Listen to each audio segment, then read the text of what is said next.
조국이 가져온 효과가 하나 있습니다. 지금 반일 프레임이 날아가 버렸습니다. 조국이 매국노 운운하고 구역질 난다 하고 이영훈 교수한테 이야기를 하고 했지요. 자, 조국이 마치 법무장관을 따놓은 양 반일 부분에 총대를 맸습니다. 왜 그랬는지 지금 와서 심리적으로 이해가 좀 됩니다. 그 이유는요, 조국 입장에서 봤을 때는 지금 자기가 한 일을 자기가 알고 있지 않겠습니까? 그건 모른다면 사이코패스지요. 잘 알고 있을 거라고 봅니다. 내가 이게 지금 청문회 나가면 이게 세세하게 다 터지면 감당이 불가할 거다. 아마 조국은 뭐 그 정도 선에서 끝내려고 했을지 몰라요. 뭐 해운대 아파트나 빌라 사가지고 그런데 이제 좀 집중되고, 솔직히 산호명을 가지고 거기에 집중되기를 바랬을 수 있어요. 그래서 조국이 그 민정수석을 7월 말에 그만두고, 그러니까 8월에 그 한 보름 정도 쉬는데 조국이 7월 초중순에 그만두고 이제 다시 발령 날 때까지 한 달도 안 되는 짧은 기간에 반일에 대해서 개거품을 물고 나섰습니다. 그거는 자신에게 쏠릴 수 있는 모든 의혹들을 반일 프레임으로 덮어버리려고 했던 거죠. 그래서 조국 이꼴 반일의 상징처럼 이렇게 만들어가지고 조국을 공격을 하면 친일 세력들이 마치 조국을 흔들라고 지금 물어뜯는다. 지금 김어준 등 이 정권의 치어리더 사람들이 이야기하는 꼴들을 보면 전부 확인되지 않은 의혹을 키우고 제목을 황당하게 단다, 이런 이야기를 하지 않습니까? 그래서 이제 3.6 정권 편드는 치어리더들이요, 이제 수명이 거의 끝났어요. 조국으로 인해서. 왜? 편을 들 걸 들어줘야 됩니다. 편을 들 건지 안 들 건지를 구별하지 못하고 무조건 바닥에 있으니까 도와줘야 된다 생각한다면 이거는 삼류 중에 아주 그냥 초삼류죠. 하질 중에 한참 하질이죠. 그렇기 때문에 편들 일과 편들지 않을 일을 명확하게 구분해야 된다. 정의당도 그런 측면에서 조국의 제일 큰 피해자가 될 겁니다. 자, 조국이 이영훈 교수 등에게 심한 말을 하고 또 더 나아가서 반일 프레임에 총대를 건 거는 전체적으로 사회를 반일로 공포를 주고 겁을 줘서 자기 청문회에서 윤석열이도 별일 없이 통과했는데 내가 뭐 윤석열이나 비슷한 수준이지 그러면 내가 통과하는 거는 문제가 없겠다, 이렇게 생각하다가 딱 걸려버린 겁니다. 사실 뭐 한국당이 썩 잘해서 찾아냈다 이렇게 보이는 것도 아닌 거고요. 기본에서 이상한 일이 터져 놓으니까 이제 언론이나 야당도 물고 늘어지기 시작하다가 사태가 이만큼 커져버린 거죠. 자, 그런데 지금 반일 프레임이 거의 날아가 버렸는데 지금 뭐 지소미아를 24일 날 뭐 결정을 해야 되는데 아직 결정된 게 없다, 강경하는 이야기를 하고 있습니다. 그러면서 지소미아 카드를 가지고 일본을 향해서 좀 써야 된다, 이래 말을 하고 있고, 뭐 미국은 그것만큼은 손대지 마라 경고하고 중국은 저거들이 마치 한일 관계를 중재할 듯이 이야기를 하고 있어요. 그런데 언론에서 반일이 사라져 버렸어요. 조국 기사가 그걸 다 차지하면서요. 그렇게 되니까 본의 아니게 우리가 언제 반일 때문에 크게 고생했고 그게 마치 뭐 죽고 사는 문제였냐, 왜 그랬지 하는 식으로 까마득한 옛날 이야기처럼 지나가 버렸습니다. 이게 뭘 의미하는가 하면 누가 만든 반일이냐는 거예요. 자, 기업들 중에 지금 무슨 3가지에 대해서 수출 규제를 해서 일본이 뭐 2개는 지금 통과시켰다 하잖아요. 그 다음에 새로 뭐 만든 화이트 리스트 배제했다고 한국 기업들이 당장 죽어가는 거 나오지 않습니다.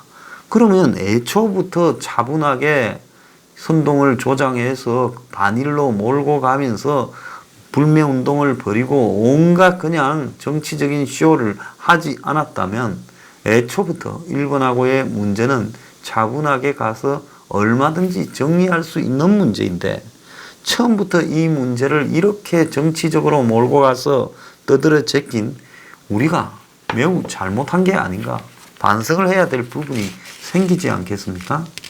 그래서 반일운동은 조국 등 이 정권의 몇 명의 필요성 때문에 문재인 지지율 그리고 조국의 청문회 통과 이런 것들 때문에 결국 반일운동에 우리가 그렇게 매몰되고 이용당하고 쏠려다닌 게 아니냐. 자, 지금부터 한번 보세요. 일본하고 문제가 슬슬 풀려서 정리되는가 안 되는가요?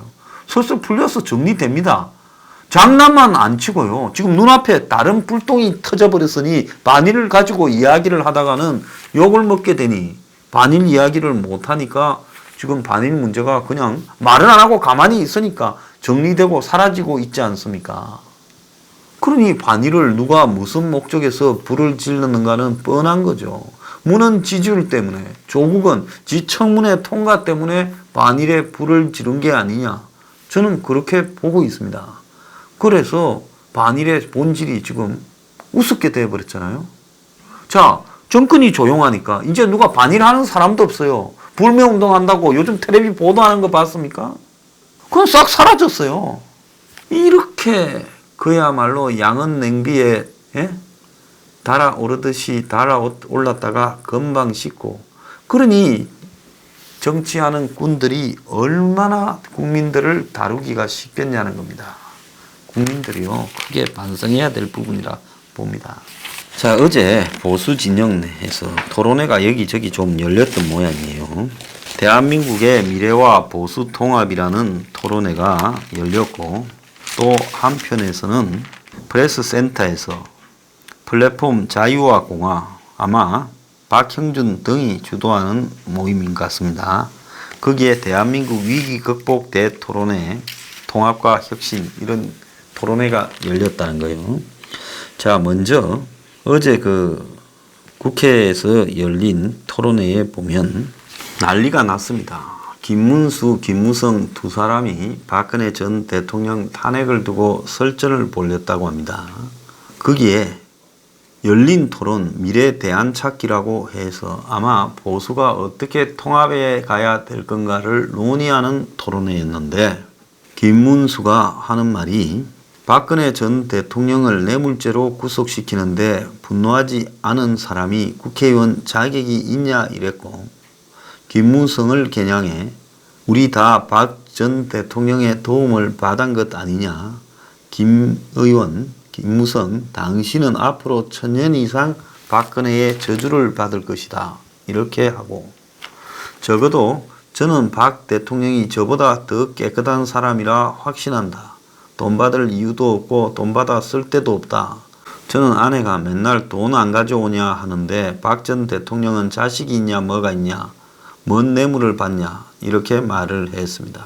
그리고 이명박을 다 써가지고 구속시키냐 그러면 문재인은 총살감이다. 죽기 살기로 빨갱이와 싸우고 이 나라를 구해야 한다. 그러면서 문재인, 임종석, 노영민 등을 열거한 뒤에 이 사람들 완전 빨갱이다. 한국당은 정신이 빠졌다.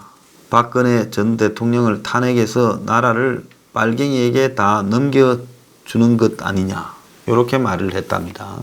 그러니까 김무성이 탄핵 공방이 시작되면 통합이 아니라 분열로 갈 거다. 탄핵은 역사적 사실로 굳어져 있다.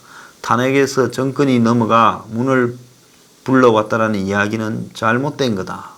이렇게 말을 했습니다. 자, 그러면서 탄핵 당시에 찬성이 한국당에서 62, 반대 57, 기권 9명이었다. 이제 이 말까지 했어요. 자, 내년 4월 총선을 위해 이제 승리를 위해 단합을 말한다면서 오늘 토론회를 했는데 용서 화해를 통한 우파 통합이 중요하다는 건데 오늘 연사를 잘못 선택한 것 같아. 이 말까지도 나왔어요. 자, 권성동은 보수 분열을 일으키며 네가 잘났네 내가 잘났네 식의 토론은 무의미하다. 탄핵은 역사적 사실로 굳어졌고 돌이킬 수 없다 했고 정진석은 국민을 상대로 여론조사를 하면 탄핵이 잘못됐다는 여론이 많지 않을 거다. 이게 현실이다. 탄핵 찬반 이야기는 문재인이 뒤돌아 웃을 이야기고 문을 도와주는 이야기다. 총선 7개월 앞둔 시점에서 탄핵 찬반 논쟁은 전략적으로 유예돼야 마땅하다. 이래가지고 어제도 또 탄핵 갖고 난리를 쳤습니다. 자, 계속 그렇게 하길 바랍니다. 손학규는 이 와중에 또 안철수, 유승민을 향해 그만 싸우고 빅텐트 치자 이렇게 또 말을 했습니다. 그런데 어제 한 팀이 또 더 모여서요. 이제 범보수라고 할 수 있는 사람들이 프레스센터에 모였는데 박형준 등 이명박계에 있던 사람들, 정병국 등이 이제 이 모임을 주도한 것 같은데요. 자, 정의와 김병준, 나경원, 정병국, 오세훈, 이준석, 이정현, 안철수 측근인 최명길 전 의원 등이 여기 참여했다는 거예요. 그래서 이제 보수라는 울타리를 좀 넓게 치면 들어갈 수 있을 만한 사람들을 불러다가 어제 토론을 했는데 주체는 이제 플랫폼 자유와 공화라는 데서 했다고 합니다. 자, 그런데 첫 연사로 나선 정의화는 제3지대 통합을 주장을 했어요. 기존의 보수 정당이 혁신이 불가능하니 중도 세력이 신당을 세우고 보수 정당 내 핵심 세력과 함께 해야 된다.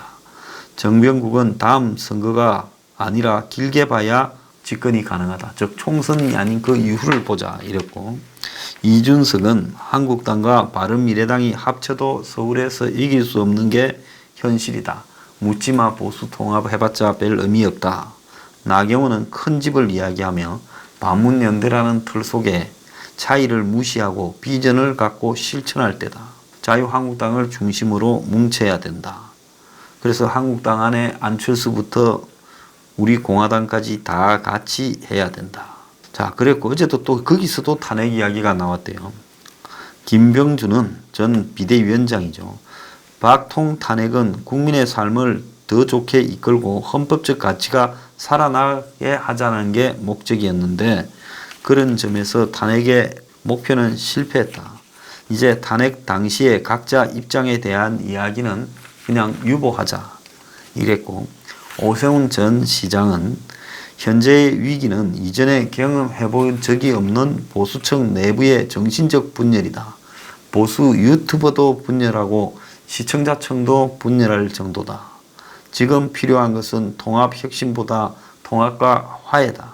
자, 1단계는 보수 진영 내부, 2단계는 문재인 정권에 대한 용서와 화해를 내세워야 캐스팅 보트를 진 중도의 마음을 얻을 수 있다. 이랬고, 안철수 측근인 김건식 경남대 교수는 보수 세력이 부족한 건 반성이다. 반성의 기본은 책임을 묻는 게 아니라 책임을 지는 거다. 김영준 명지대 교수는 2007년 대선 패배 이후 친노 세력이 패족을 선언했지만은 친박은 누구도 반성하지 않아 국민 마음 잡는 데 실패했다. 이정현 의원은 자신을 포함한 정치권의 전면적 판가리를 이야기를 했습니다. 자, 27일 날 이 사람들은 토론을 한 번 더 한대요. 그런데 이 양쪽 토론에서 한 군데는 탄핵 가지고 이야기를 하고 한 군데는 어떻게 이제 합치자는 이야기만 했습니다. 그냥 그 합치는데 방법론을 가지고 중도도 안아야 된다. 이런 이야기만 했어요.